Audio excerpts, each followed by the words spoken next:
How to edit files in File Manager. This demo assumes you've already logged in to Plesk's File Manager. Now let's learn how to edit files. Navigate to the folder where the file exists that you want to edit. Then hover over the file you want to edit to reveal more options. Click the drop-down icon,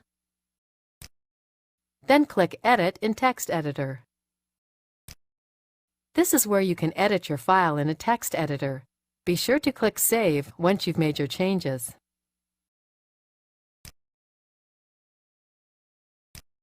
That's it. The file has been edited.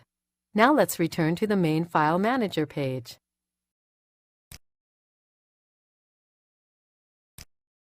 Let's edit the same file in the You Can Also Edit Files using an HTML editor. The HTML editor uses a WYSIWYG editor, so you can see how your page will look as you edit it, and you don't need to know HTML. This is the end of the tutorial. You now know how to edit files in File Manager.